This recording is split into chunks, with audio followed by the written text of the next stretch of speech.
Livestock futures leaning mostly higher on Wednesday with grains mixed. Here to visit about that, Alan Brugler with Brugler Marketing. Soybeans, big rally, continue to be pushed by the meal market, and weather is a big story too, isn't it?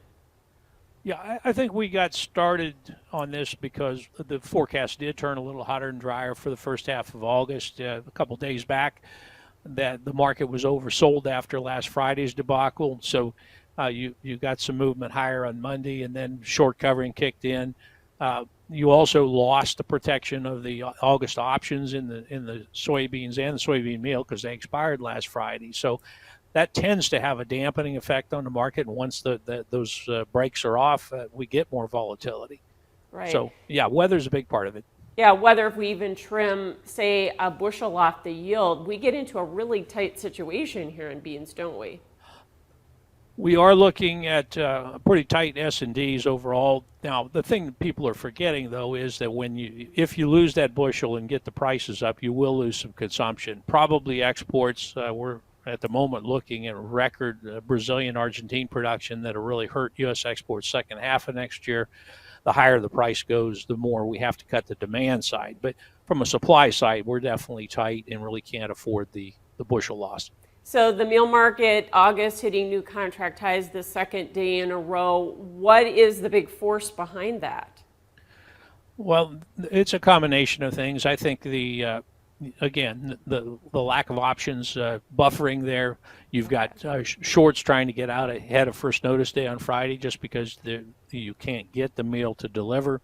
You've got, I think, some end users a little nervous about getting coverage for August and September as we get into the end of the crush cycle for the year and some of the plants start to take downtime. Gotcha. So initially the corn market did try to follow soybeans, but kind of got drugged down by the wheat market. I think that's accurate. Corn, of course, is more a function of July weather as far as yield development. Soybeans, we say the yield set in August or developed in August.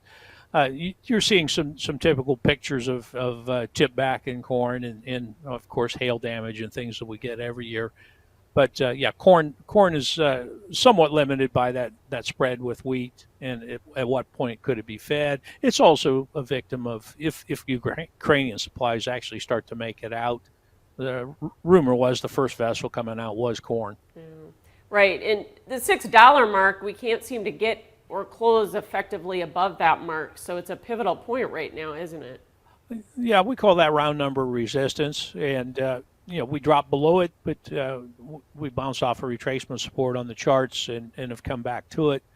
Nothing magical about that in terms of value. If we do take the yield down another bushel or two, then prices will probably have to work higher. But we are kind of fighting gravity here. The commercials are liquidating shorts ahead of harvest, trying to get the house empty so they can handle more grain volume. And typically the funds are having to liquidate longs when that's happening. And the wheat market, was that a setback just because we still have that uncertainty about what's going on with Ukraine, or at least some are buying into this idea that some grain is going to move, or was that more a function of some of these yields we're seeing out of the Spring Wheat Quality Council tour? Well, I think the rallies have been because of threats to the Ukrainian exports. You keep thinking they're coming, right, and then all of a sudden, it's obvious they're not. The Russians are shooting missiles at the ports, that type of thing. I think the backing off today was on Wednesday was due to the yield tour showing some higher spring wheat yields, and we have to remember that Canada's crop is looking a lot bigger than a year ago when they had a drought. It's replacing most of the lost Ukrainian production. So the commodities sector didn't really react to the Fed announcement. A lot of that was kind of anticipated. The Fed announced what we thought they were going to, a 75 basis point. There have been some rumors they might go a full 100 points. But the market was also, I think, waiting for the Chairman Powell's comments, which were coming out after the market closed. So there could be a delayed reaction in the evening trade going into Thursday. So let's talk about the cattle market as well. We saw a little bear spreading in the live cattle futures, but really the lack of cash trade this week has been problematic, and we've also run into some chart resistance here recently, haven't we? Well, we're getting up close to contract highs in some of those charts, or 78% retracements in other cases.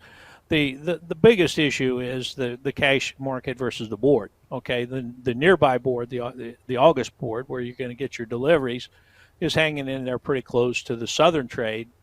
In southern trade, 136 ish, 137 most of the last month really. Uh, if the board goes too high, you get deliveries. The bigger question is, can we maintain the premiums for October that we currently see on the board? Is the cash going to start to come up as we go further into the fall? And the hog market back to the plus side on Wednesday. And of course, the lean hog index, very strong cash trade and tight supplies have all been kind of pushing that market, right? Yeah, the hogs have been stout. You've actually had the cash above the board for a couple of days. That's not normally going to happen when you're into a delivery month like August. So you expect some convergence. You got a little bit of a pickup in the futures today, I think, because of that basis strength. The fundamentals still look pretty good, but we're coming into the end of that tight seasonal supply that we typically have in the summer, and the market will start to anticipate the cash dropping down into September, October. All right, so maybe get some hedges in, huh? Uh, we're watching for opportunities. Okay, thanks so much for joining us, Alan Brugler with Brugler Marketing.